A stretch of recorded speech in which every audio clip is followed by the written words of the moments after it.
Good evening, everyone. My name is David Jordan, and I have the honor of being one of the pastors here at First Baptist Church of Decatur. And I am truly honored to be able to welcome all of you to this space this evening. We call this our sanctuary, and that's an important word because sanctuary means safe space. And we like to say also it's a brave space where we can be who we need to be and who God calls us to be. We love being able to host events like this. We love being a partner for the Georgia Center for the Book. We love books, and we believe books should be read and not banned.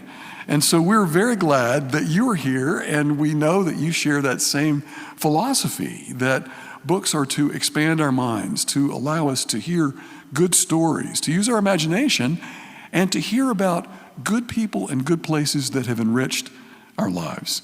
So Ayesha is going to be telling that story tonight about her book and her story in a little bit. But for now, I'm just so grateful that you're here. I want to let you know that there are restrooms on either side, to the right and to the left. There's also in the back, down both stairs.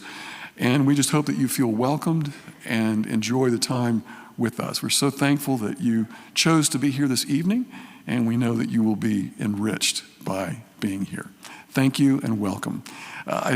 Joe Davich is one of our great partners, and so thankful for Georgia Center of the Book for the great work that Joe does in Decatur in helping us partner and host events like this in this space. So Joe, thank you for all you do and for your partnership.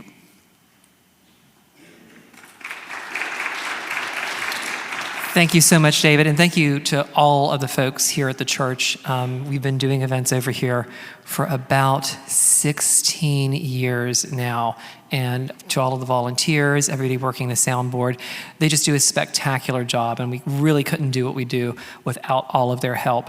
You've probably noticed on the crawl up here, we have some wonderful events coming up here, not only in February, but also in March as well.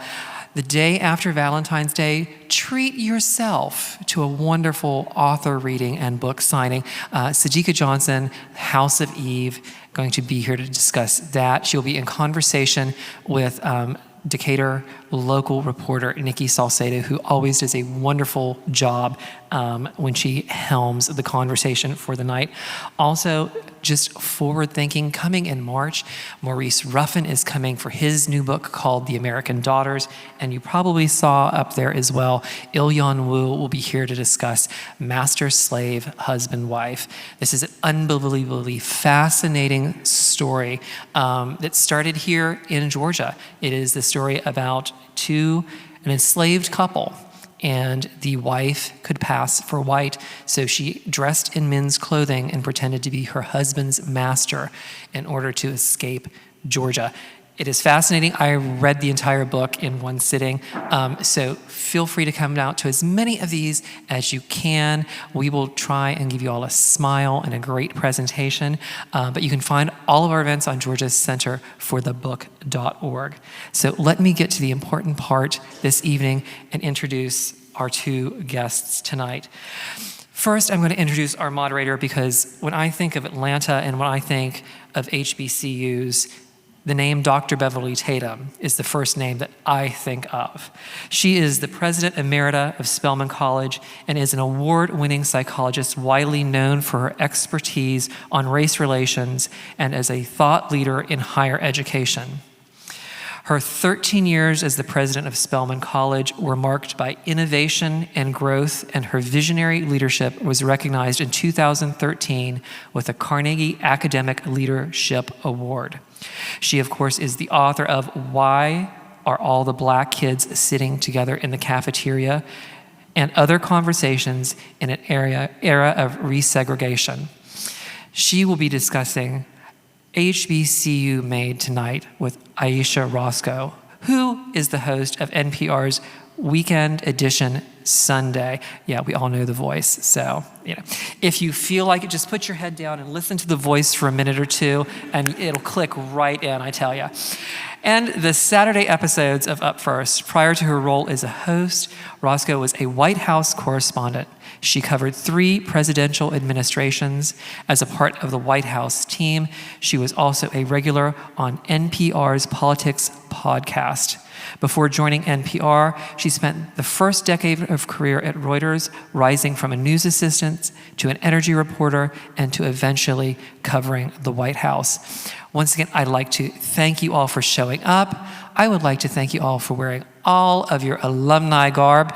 And I would like to point out that Bunny Hillard from Brave and Kind Books, wearing the FAMU shirt this evening, has copies of Ayesha and Dr. Beverly Rascoe's book for sale. Brave and Kind Bookshop here in Decatur is, of course, Black-owned and mom-operated. So I thank you for supporting them tonight as well. So will you please join me and give a warm welcome to Ayesha Rascoe and Dr. Beverly Tatum.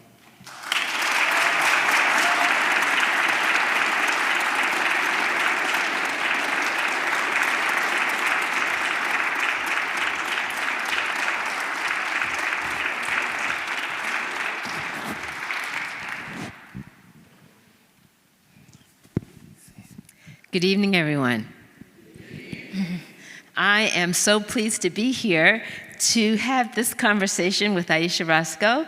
As you heard, Ayesha is the weekend edition host on Sunday mornings, and I am often listening, particularly when you're doing the puzzler. I just want to say. People love the puzzle. Yes. But I am delighted to be here to talk with you about your book. Oh, and I'm so honored. I have to say that first off. I'm so honored to have Dr. Tatum here talking to me, a legend, and has done so many amazing, inspirational things. To be here with little me, I appreciate it. Well, I am delighted, as I said, and I am holding a copy of Ayesha's book, in part because there's a blurb on the front, which I wrote. Yes, she did. Thank you so much, and that means a lot, guys.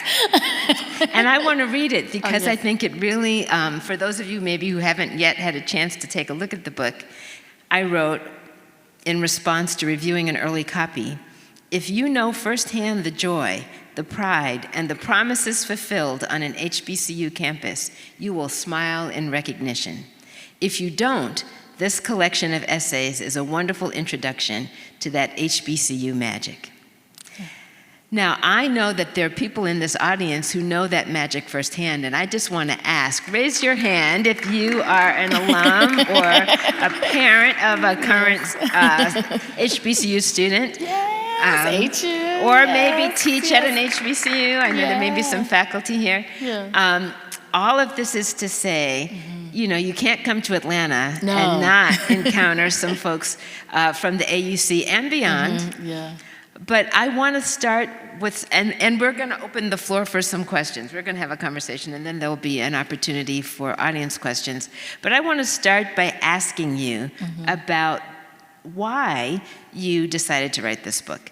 Because, let me just say, I mean, we can all imagine you're busy being an NPR journalist. Yes. And I happen to know you're the mother of 3 young children. Yes, yes. So how did this happen? I know, oh my goodness, with the help of the Lord. Algonquin came to me and they said, would you be interested in pulling together a collection of essays from HBCU graduates? And they said this had not been done before from a major publishing company, to have HBCU graduates tell in their own words why going to an HBCU shaped their life. And so I was shocked that this didn't exist. It seemed long overdue. But I had just started as the host of Weekend Edition Sunday, and I said, well, give me a second, because I got a lot going on. And as you know, I got these 3 children, I got a lot going on. I thought about it I said, give me a month. And I thought it over. I couldn't let the idea go. And I think then I knew that this was something that I wanted to do. And so if I had to say no to other speaking engagements, I would do that, because I know what Howard University meant to me and how it shaped my life. And so I wanted to give just a little bit of that back. So I'm curious, how long did it take you? Oh my goodness. So I think we started in like 2022, and then I think it would do in 2023. But it was a process, because this is an anthology. So that means you had to ask a lot of people. It was a lot of begging, and then you had to get them to deliver the words, and that was another process. I can Then you only had imagine. to edit the words. And so it was a journey, and you know, it was a push. So it took a while, and as you know, it doesn't stop once you get all the words in. Then it's, you know, a whole lot more work. So it was a long, I would say about 1.5 years. Okay. Yeah. Yes. Well, as you mentioned, it is an anthology, and we'll talk a little bit about that in a minute. But the first essay is yours. Yes. Right? Yeah. And in that essay, of course, you talk about your experience as a Howard University student, now a proud Howard University alum. I have to take this moment to say I am a Howard University baby. Oh yeah. Meaning my parents met and got married at Howard University. Wow, yeah. So that I have that Howard history, though I, much to my mother's chagrin, did not attend Howard. But having said that, you talk about the fact that you were painfully shy in high school. Yeah. And I think you described yourself as a nerd of sorts. Yes, very nerdy. Yeah. And that's the nice word for it. and so, you know, very shy, but a strong student, a student, graduating at the top of your class or very close to it. And so you could have gone to school anywhere, but you were determined to go to Howard. I would love for you to talk a little bit about why. Yeah. You know, I wanted to, because I was so shy, I was so introverted, and you know, my family's here, they all on the front row, so I can't tell no stories, because they'll call me out. But yeah, I was very shy, and I wanted to be able to define myself outside of Durham, North Carolina. I felt like I needed to get out of that bubble, go to a place where no one knew me, and give myself a chance. I applied to UNC Chapel Hill, but that was too close. I applied to Howard, and I applied to Ithaca. I don't know why I applied to Ithaca. That's still kind of confusing to me. It's very cold up there. I don't think that would have worked for me. But Howard had this cool factor, and you know, at the time I didn't really feel very cool, right? Like I just felt, but Howard just seemed like it was the Mecca, and all of these amazing people had gone there, from Toni Morrison to, you know, Thurgood Marshall to, you know, Felicia Rashad to Debbie Allen, you know, and the list just goes on and on, Zora Neale Hurston. And so you have all of these luminaries that came out of Howard University, and then it was in DC, which felt like the big city. And, you know, when I went to campus for a visit, and I saw like the Delta strolling on the yard, and I saw all of these beautiful Black people, I was like, I wanted that to be my home, right? Like I wanted to fit in there. I wanted that to be the place for me. And of course, you had a great experience. Yes, yes. But not without some challenges. Lots of challenges. There's, you know, lots of challenges. You know, because it didn't happen overnight. Like when I got there, I say in the essay, like it wasn't like osmosis. Like, you know, I didn't get there and all of a sudden I was confident and knew exactly what I was going to do and knew exactly who I was. I was still very uncertain of myself. I was trying to do journalism at the school newspaper. And, you know, but encountering a lot of, you know, obstacles and challenges. And so it wasn't like an overnight process. It really was, you know, I think sometimes in the Bible they talk about how you got to go through the fire. You got to be kind of purified. You got to be like that. That's what it was. It was a process. I didn't just come out like pure gold. You know, I had to go through the furnace to get there. Yes. Well, you mentioned the anthology, right? So not all of the essays clearly are about Howard, right? No. So you have 16 other contributors representing about a dozen schools. I'm pleased to say Spelman made it in there. Yes, beautiful Spelman representation. Yes, and we'll talk a little bit about that too. But I'm curious, how did you select either the participants and or the schools that would be represented? Well, it was really important to me from the very beginning that this would be represent a wide range of the HBCU experience, because, even though I love Howard, that's, I feel like it's the best. As my family will often point out, my brother went to Shaw University in North Carolina. My mama and my sister, they went to Winston-Salem State University. I got, my aunt here went to FAMU. So they're very quick to tell me there are other HBCUs in the world, even though at Howard we sometimes forget. And so, it's this, what I wanted to make sure was that it wasn't just a story of all the schools that everyone kind of knows the name brands. I wanted to make, because there are 100 HBCUs in this country, and that a wide range of them were represented. So, we have the Talladegas, we have, Dillard, we have Morgan State, we have, schools that aren't necessarily on the tips of everyone's lips all the time.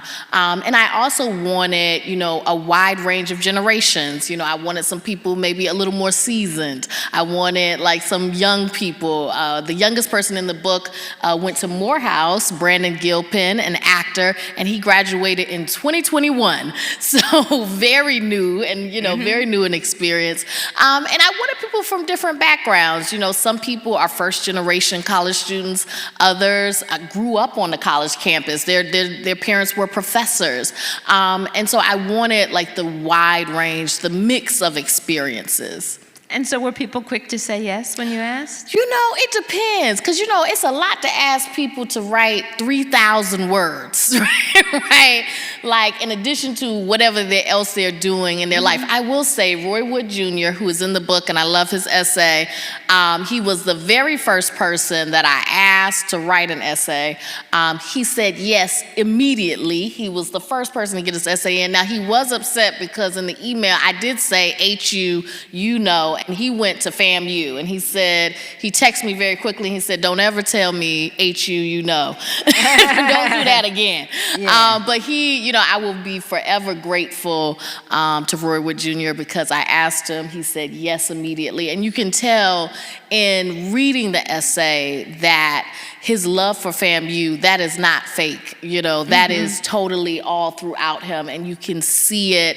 And, even in his actions in contributing to this book, I think it wasn't because of me, it was because of FAMU and what it meant to him. So one of the, as I mentioned, this is a Metro Atlanta crowd, and of course, Spelman is represented, as is Morehouse. Yes. But there are two Spelman representatives. Stacey Abrams. I just want to say. Yes. So, and one of them, the two Spelmanites in the book, one of them is Stacey Abrams. Yes, of course, we all know that name. Yeah. The other is Tendai Kumba. Yes. And I know her because she was a student when I was president. Wow, okay. And so I was so pleased to see her in there. And I have heard you speak about your book and talk in particular about her contribution. Would you say a little bit about that? Absolutely. Tendai's contribution. First of all, I love this essay, and I knew it was a good essay because as I was reading it and learning about all the traditions of Spelman, which I did not know, about the waking up of the freshmen at like 4 a.m. and going to the chapel and the rollers and all this stuff and singing the songs. And I didn't know about all of this. And as I was reading it, I was like, should I have went to Spelman? My goodness. And so I knew it was good because, for me to think that means this essay was really good. Yeah. But what I also love about her story is that it really shows the community of Spelman, which I know you could speak to because she got into a bad accident. And Tendai is a dancer and performer, and she got into a bad accident while she was at Spelman, and she did not know if she would dance again. But the Spelman community rallied around her and really poured into her, and now she's on Broadway. And so I felt like that essay is such an example of what it means to be at an HBCU, that it's not just the education, the books, but there is a community, there is a family. It's deeper than that. And that's what I love about that essay. Yes. When I read it, of course, as I mentioned, I was president then, and Tendai's mother was a professor at Spelman at the time, I think probably still is. And she did have this terrible car accident, which injured her legs quite badly, and it was miraculous, her recovery, and she writes about that in the book in a very powerful way. I found that very moving. Well, I want to ask you, because now that since I got you, I got to do a little journalism thing. What was it? What did you feel like the community was like when you were president of Spelman? It was fabulous.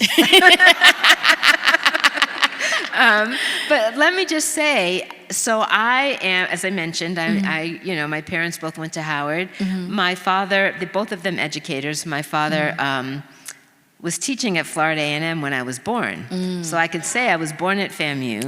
And then we moved to Massachusetts early in my life. I grew up in Massachusetts, and I did not go to an HBCU. I like to say I had my Spelman experience later in life, right? So I came to Spelman as president in 2002, not having attended an HBCU, though with a long history of HBCUs in my family. And I have to tell you something. Some people may have heard this story. Are there Spelmanites in the room? I know there are a few. Waving back there. Yeah. Okay. So I've told this story certainly at Spelman, but when I was nominated for the position, when colleges are looking for a president, they ask other people to nominate folks. Somebody nominated me. And when I learned that I was nominated, before I decided whether I was going to apply for the position or pursue it, I decided I needed to visit the campus.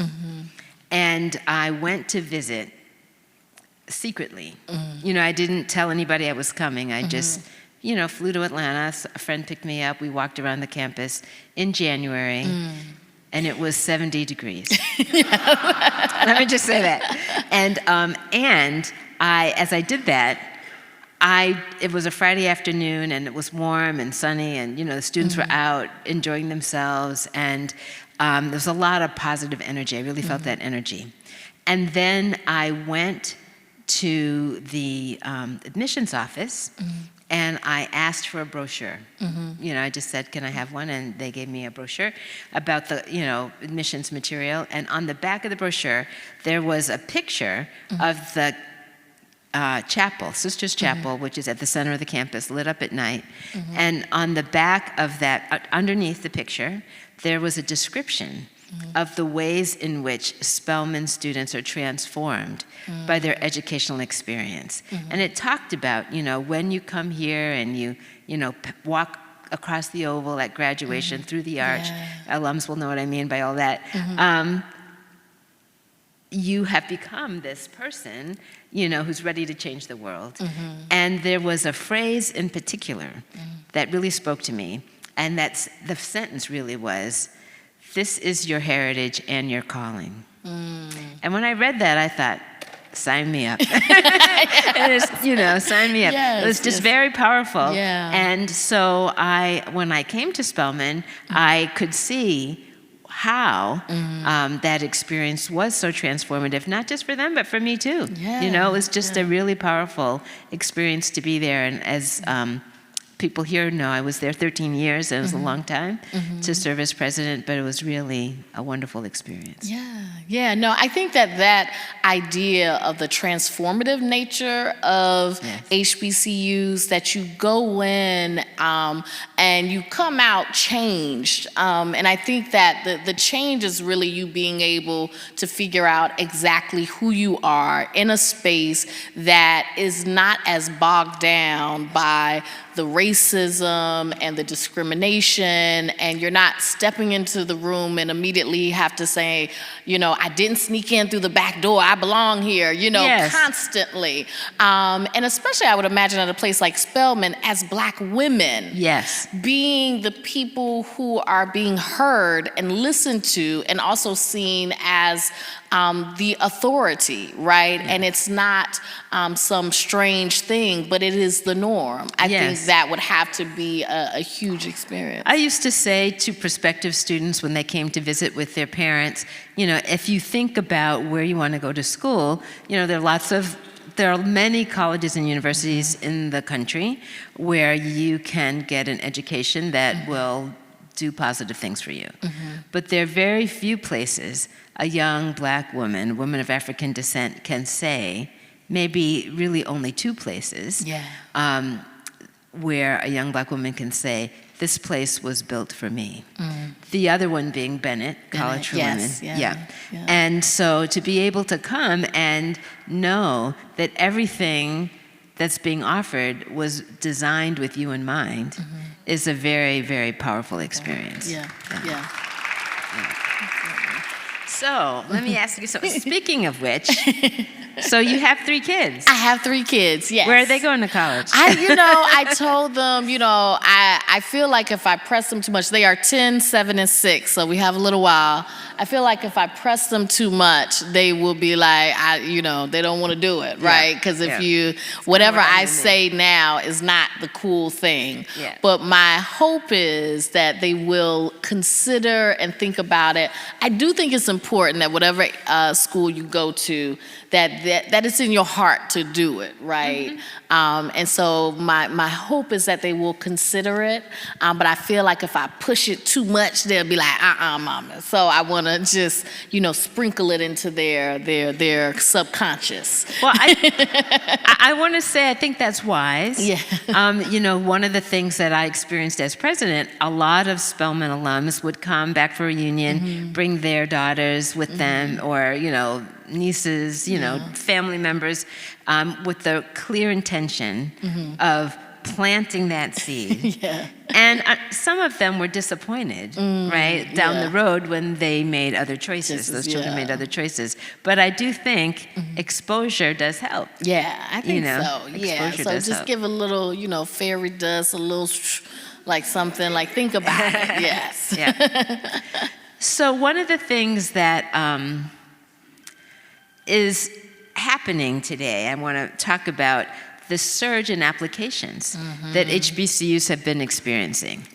Particularly, I would say that I'm going to take it back to 2016. Really, that there's been an upsurge since the election of Donald Trump and then post George Floyd. But I'm going to use Spelman as an example.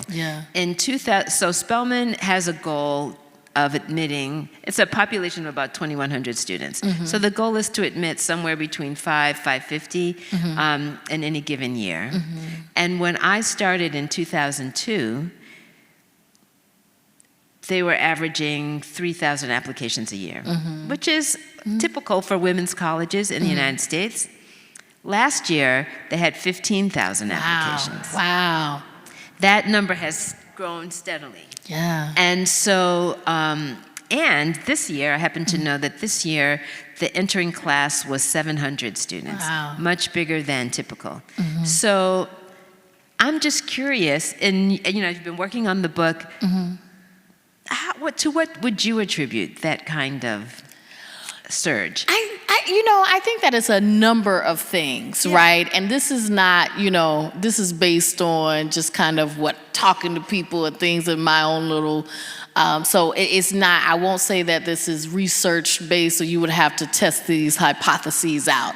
But I think that there has been, when you talk about 2016, I think there has been a conversation happening about investing in Black institutions, whether it's supporting Black businesses, supporting Black authors, supporting Black entrepreneurship, and also, if you want to support all of that, you want to support Black institutions, HBCUs are where it's at, right? It's the idea that, okay, these are institutions that are made for us, so why would we not pour back into them? There's been conversations about why are all the athletes, Black athletes, going to predominantly white institutions? Why not go to an HBCU, right? That, I think that conversation is going on. I think, I'm a big Beyonce fan. I think Beachella helped out.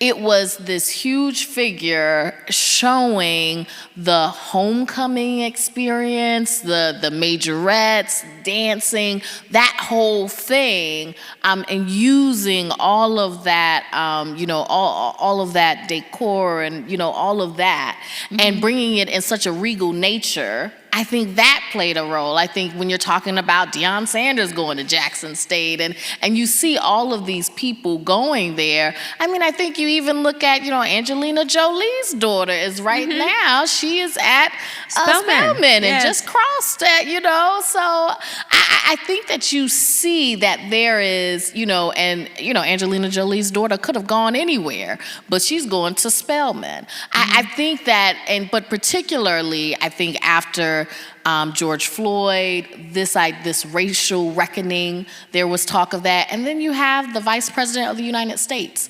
Kamala Harris, who is a Howard graduate. However you feel about the politics of it, to see a Black woman, an HBCU educated woman, not, she didn't do undergrad at Harvard, she didn't do undergrad at Yale, she did it at Howard, and now she's sitting, one heartbeat away from being, the free, leader of the free world. I think that the argument that to go to an HBCU is somehow limiting, I think that at this point has shifted. People see it as you can go to an HBCU and be extremely successful. Absolutely, there's no question. Yeah. In fact, I could talk more about Spelman. I will spare this audience. But one of the things that we often see, another thing I used to say to prospective parents and their students was to think about what it is you want to do. And let's imagine you want to be an engineer. And you are considering places where you can do engineering. Spelman, you can be part of the dual degree engineering program with Georgia Tech or other schools. And let's imagine you're thinking about engineering here or engineering at MIT. The question to ask is, how many Black women have graduated from the program? Right? Because many people enter, not everybody comes out, right? And so the question, when we look at success in STEM, for example, not just at Spelman, though Spelman is the leading producer of Black women who go on to earn PhDs in the STEM fields, but generally speaking, HBCUs produce more STEM graduates than any other sector of higher education, as an example. As an example. So that is very important. But one of the things that I know that sometimes people wonder about has to do with resources. That we know that HBCUs historically have been under-resourced. And I want to share a statistic here. The 10 largest HBCU endowments total $2 billion, which is just 1% of the $200 billion held collectively by the 10 most wealthy, predominantly white institutions. It's just a fraction. It's a fraction, I think that part of what I wanted to do with this book is just to show and to show in a very personal way and not like in a way that people could relate to why HBCUs need support. Because at the end of the day, HBCUs have made the world a better place and continue to make the world a better place. When you talk about punching above their weight, I think the statistic is like maybe 80% of Black judges went to HBCUs. Like all of, when you see, all doctors, dentists, Black, they are coming through HBCUs. Like when they are, Black doctors, Black dentists are coming through HBCUs. And so when you see that, and you see that they've done all of this with a lack of funding, and not because Black people do not give, but often Black people do not have the pockets, the deep pockets to give. And then they've also been underfunded from the government. The public ones have been intentionally underfunded by billions of dollars. When you see that, and you see that they've still accomplished all this, imagine what could happen if they actually got the support that they needed. And to keep asking HBCUs to punch above their weight and to do more with less is really, I think it's harmful to society. society as a whole, because when you underfund HBCUs, when you underinvest in Black people and Black potential, the world is worse off for it, because when we come out and we do well, the whole society is better for it. Yes. And so I think that's part of the issue. Well, a positive trend, if I might point it out, in the post-George Floyd world has been some really remarkable gifts to HBCUs. And I'm just going to mention a few of them, saving the best for last here. But I can imagine what you're going to say. Mackenzie Scott, for example, for those of you wondering, Mackenzie Scott, former wife of Amazon's Jeff Bezos, right? Yeah. Very, the wealthiest woman in the world. Has given $560 million to 23 different HBCUs. Collectively, that's what she's given. Those gifts ranging in size from $6 million to $20 million. And some of that money came to the AUC, I think Spelman and Morehouse School of Medicine, and CAU. Each got $20 million, I think CAU got 15. And Reed Hastings, CEO of Netflix, and his wife, Patty Quillian, gave $40 million to Spelman, $40 million to Morehouse, and $40 million to UNCF. And of course, just last month, Spelman College received a $100 million gift, which is the largest single gift to any HBCU. So that was really exciting. And I mean, I would hope that when you see numbers like that, I would hope that that would inspire others to say this is fertile ground in which we can sow seeds and that we can give. And so we are certainly hoping it's a trend that will continue. Yes, absolutely. So I'm conscious of the fact that now's probably a good time to open the floor to the audience to ask a few questions. So there's a mic here, and we invite you to come forward. Oh, I love, first of all, and where did you go to school? Oh, yes. I love These words are exclusively mine. It's an honor to meet both of you. I love you, Ayesha. I love your show. Listen every Sunday morning on my way to church. Yes. But like I said, these words are exclusively mine. I am a Bennett Bell. There are only 2 historically Black colleges for women in the earth. In the earth. And just a little bit about my journey there. I initially wanted to go to Howard. I was accepted to Howard, but I am from a small town outside of Atlanta, and I'm my dad's only girl, the youngest, and he just thought I was too green to go to Howard. So I was truly heartbroken, but I was not going to the AU Center.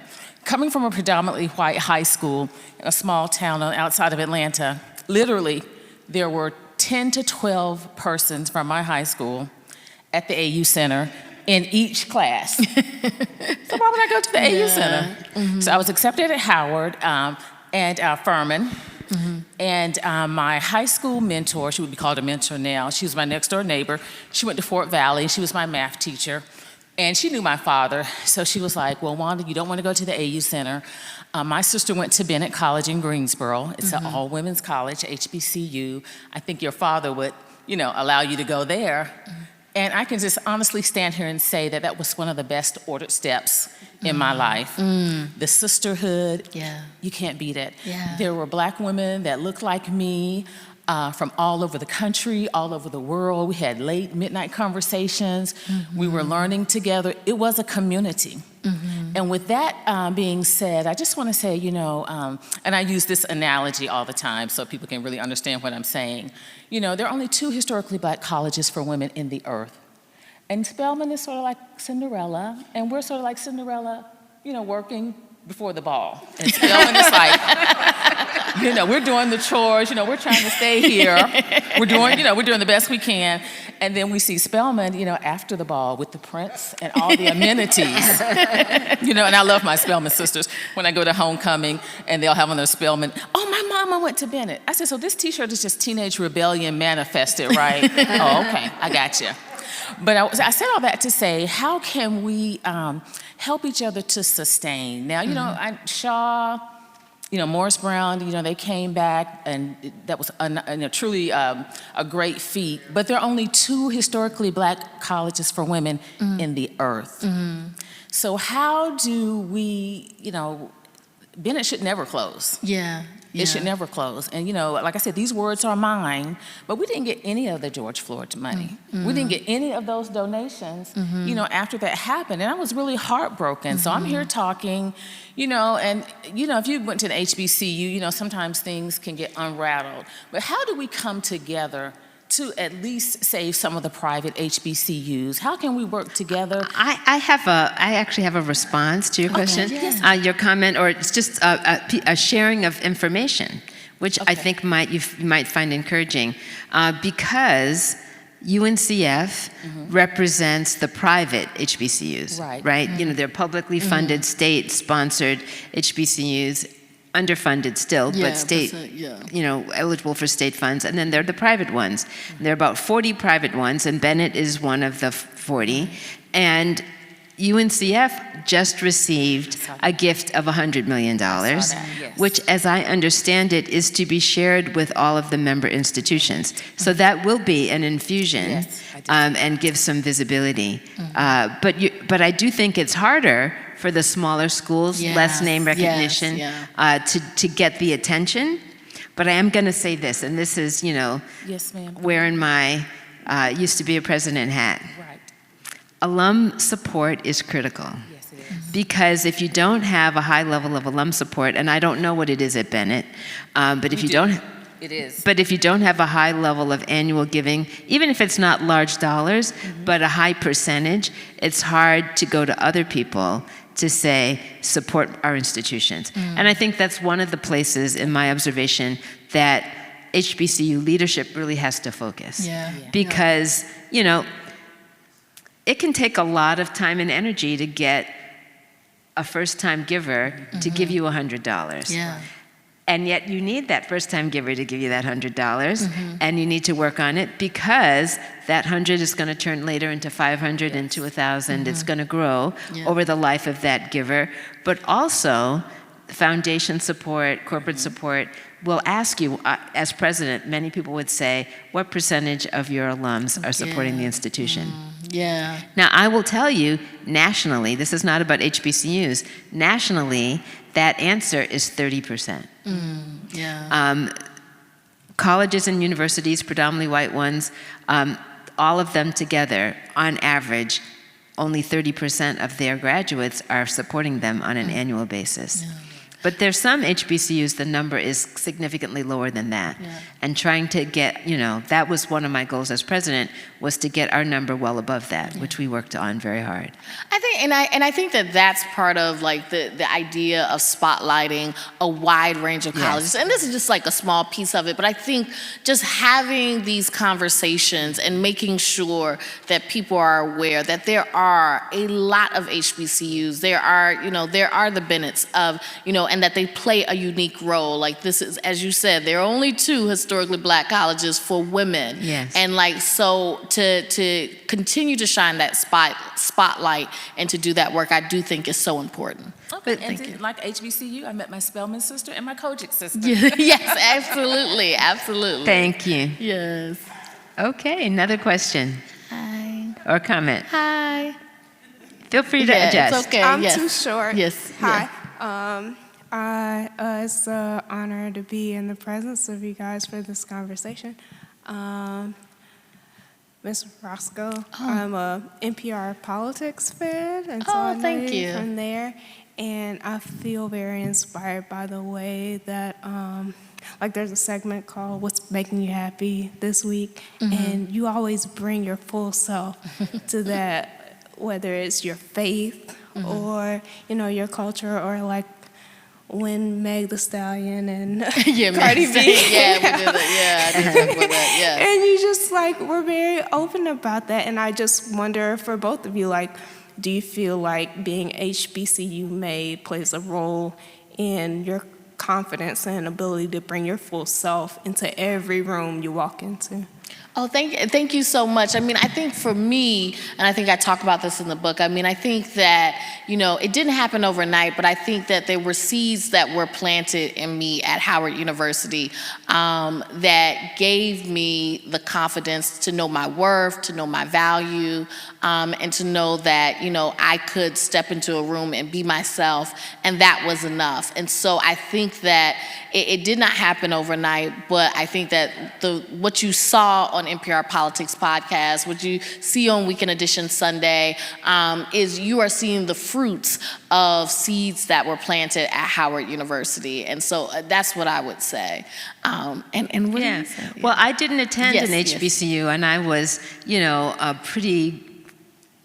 I was a grown-up when I got to Spelman, 48 years old when I got to Spelman, and I feel like part of my ability to be selected was that I had learned how to be confident in myself. But I will say that I had many experiences at Spelman that I'm quite sure I would never have had anywhere else, and all of that, helps you become an even better person than you were when you started. Yeah, absolutely. Thank you. Oh, you're welcome. Thank you so much. Good evening. Good evening. My name is Kristen, and I'm a proud alumna of Spelman College. Oh. Yeah. And I was a student under your presidency, Dr. Tatum. So it's Class great to of, see you. what class of? 2011. 2011, thank Yes, you're welcome. So you all have discussed the beauty and magic of HBCUs tonight, which I think is absolutely true. I cherish my time at Spelman through and through. But are there additional moments in your book that you transparently speak to for some of the severe challenges students experience while in their matriculation? You brought up my Spelman sister, Tendai Kuumba, and the community that rallied around her. But are there moments in these essays that speak to the realities of these challenges, financial adjustment to academic rigor and otherwise? Yeah, absolutely. And I think because I'm a journalist, when I, was putting this book together, I never wanted it to be fluff. I never wanted it to just be PR. I wanted it to be a love letter, but I feel like love calls whatever you love to be the best that it can be. And so it's not just saying you're great, it's saying these are some things that you need to work on, and I love you enough to tell you, right? So in the book, we talk about, I talk about my experiences at the Hilltop, reporting on, issues that students had that, administrators would push back on. I was reporting the truth, like some of it was like complaints about Howard University Hospital and wait times and things like that. And I reported on the truth, but the school didn't like it because it wasn't portraying the school in the best light. But what I felt like was, and I say, is like a legacy is not something to coast on. It's something to live up to. And I think that's important. There's also a very important essay in this book from Michael Arsenault, who's a gay man, went to Howard University, and he talks about homophobia that he experienced, attacks that happened while he was at Howard and at other HBCUs, and how he wants HBCUs to address the homophobia and things of that nature, and to also to say that he wants HBCUs to love him as much as he loves them. And so there are absolutely stories that touch on those concerns and the ways that HBCUs are not perfect. But what I do think is great about HBCUs is when you give students confidence, when you tell them that their voices matter, then what you often will see is that it is the students themselves who will protest, who will stand up, and they will push the institutions to be better. It was students at Howard University who stormed the A building in the 60s and said, you have to have African American in the history department, and now we have it. And there were protests just recently at Howard over housing. There was a sit-in that got national attention. I think that when you instill those tools in people, they will use those tools to push the institutions to be better. Indeed. Yeah. Great, thank you both. Thank you. I know one of the things that has to be mentioned about attending an HBCU is that it is truly a safe space. I know in work they want to say safe spaces, and all of those kinds of things, but Howard was truly a safe space where you didn't have to worry about the white gaze. And now, on the AUC campus and on Howard's campus, you will occasionally have white folks walking their dogs. And they don't understand why they don't belong there. But as gentrification changes neighborhoods, the community center across the street from Howard, now the pool is white. There are no black people at that community center. When I was growing up there, the pool was full with black folks. AUC Center campus, you know, you look up sometimes and there are packs of white people walking AUC campus, looking at properties and looking at things. As gentrification and as the communities around these institutions changed, how are they going to hold on to that safe space where you're free from the white gaze that we have to deal with whenever we leave those safe spaces? I think it's a complicated question. I do, you know, and just to, you know, I've read about the issues at Howard University, and when I went there, it was not gentrified. It was, you know, the neighborhood was very different. But yeah, so now it's a very different neighborhood, and what she's talking about is just not people, because you know, HBCUs have always had white students, some white students. They've always been allowed to. I think that's always interesting that. Not to mention white faculty. White faculty have always had white faculty. So that has always been a part of it. But this specific issue of like, you know, because Howard has an open campus, and so you know, people that live in the neighborhood now will walk their dogs on the yard and have them using the bathroom and things like that. And it is, and sometimes students will say, this is not appropriate, this is not acceptable, this is a sacred space for us, and you're using it like a dog park. And I think that, so I think part of that is talking to the community and saying, you know, this is not really acceptable, right? Like, it's not that, you know, you can, yes, you live in this area, but this school is a sacred space. And it's not that you can't, but you have to be respectful. There are places that you don't go, you know, the Divine Nine. There are trees and spaces that are not for you to step on and to treat as if they just belong to you, because they don't.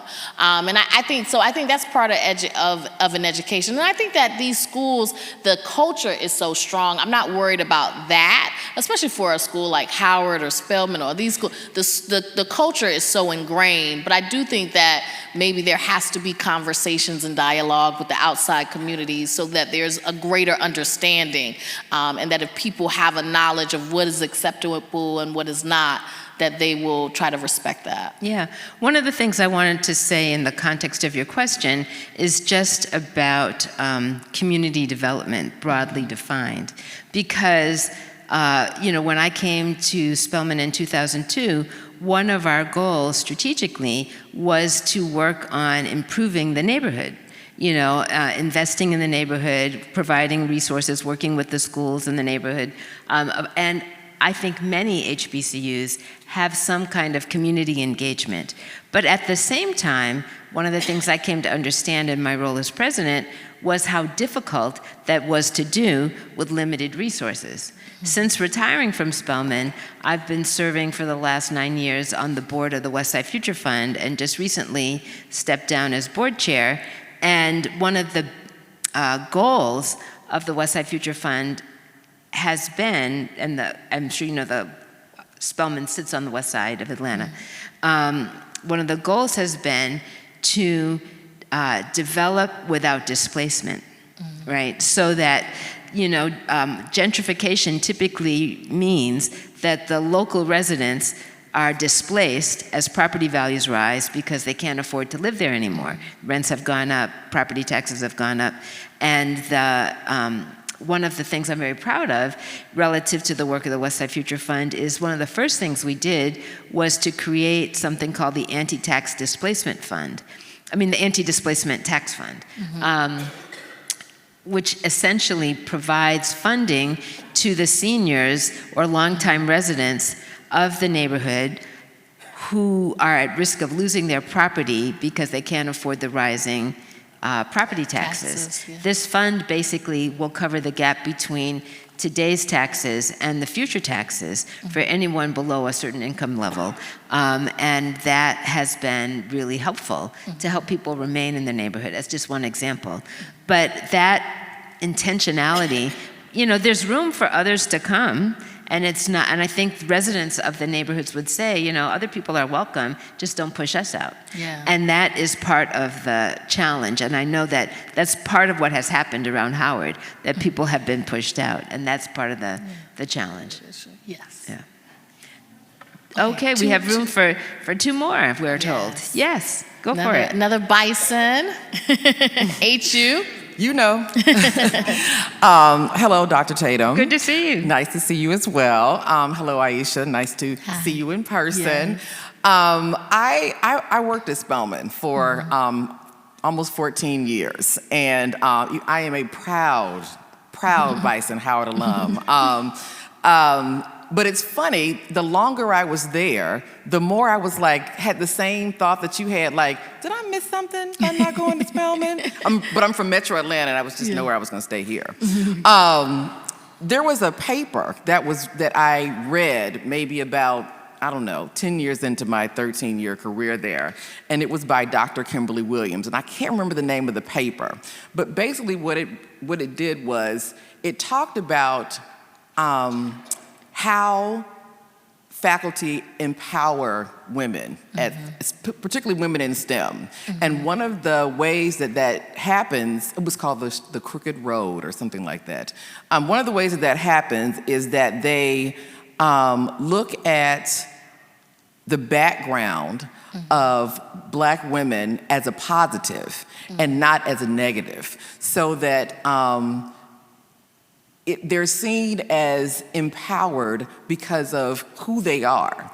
And I heard that interview, I think, that you did with Rose Scott, where where she talked to you about your voice, and how it was, and how you're able to think about your voice as something positive and not negative. And I wonder if there's something like that in the book, where people are talk about how being at an HBCU made them proud of their background, of their experience, and looked at it as a positive, and not something to be fixed or having to go through a remedial situation, but as a way to embrace the fullness of your background and who you are, and use that to move forward in whatever your chosen profession was. Yeah, I mean, I think that it comes out in different ways in the book, because what you see is, and what I say with these stories is that, yes, this is about HBCUs and about institutions, but these institutions are made up of people, and these are stories of people, you know, at the point in their life where you are really learning who you are. So you see stories of Stacey Abrams, I think, and I'm not just saying that because she went to Spelman, but she has these great stories of how she says that she probably would have always been an activist because the family she came from and things like that.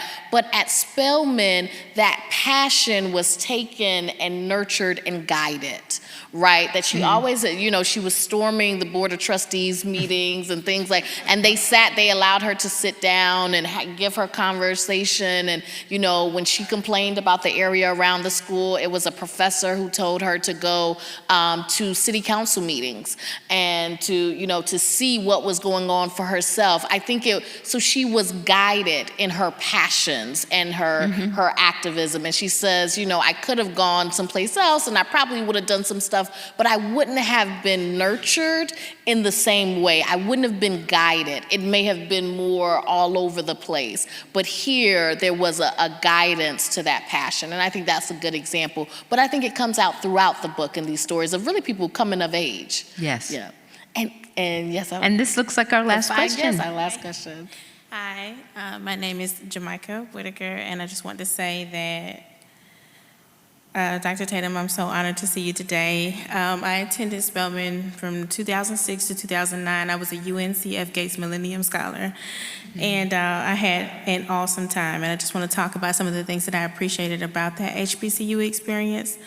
A lot of those experiences that I have guided me to this day. I'm 35 years old now, and I appreciate the faculty and the way that they instill certain values in you through the curriculum, whether it was, reading an essay about, the ball being in a certain gender's court, or whether it was an urban sociology class where you learned about how you had to fight for Morris Brown's land in the building of the Mercedes-Benz Stadium.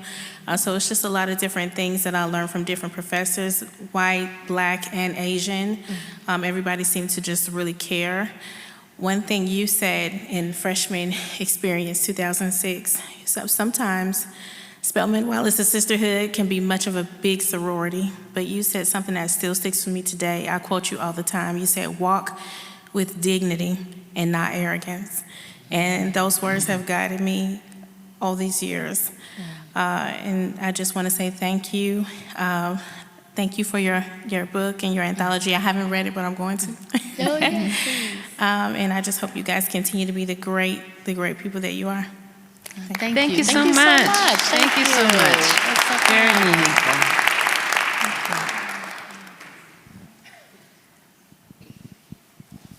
Thank you, everyone, so much for coming. Thank you for wearing all of your letters, your college sweatshirts, and showing your HBCU pride. If you have yet to visit Bunny back at the table, copies of the books for sale from Brave and Kind Books. They are autographed. If you would like them personalized, Ayesha and Dr. Tatum will be over here to do that for you, and our volunteers will make sure we get all the names and everything spelled correctly on the Post-it notes. So do go ahead and pick those up. Keep spreading the good word about the HBCUs. If you do have youngsters, I just want to point, we have a wonderful author in the crowd this evening, J.P. Miller. They have a wonderful new book for young readers about HBCUs. So just putting that, do you have at least a copy to show Ayesha? You better. That's an author thing. Yeah. Oh. Okay, there you go. Yeah. I hope to see you all again very, very soon. Have a wonderful night. If you got a jacket, put it on. It's a bit chilly, y'all. So thank you again. Have a wonderful evening. And give another round of applause for Ayesha Rascoe and Dr. Beverly Tatum. Thank you so much. Wonderful. Yeah, I'll personalize the books, so come on down.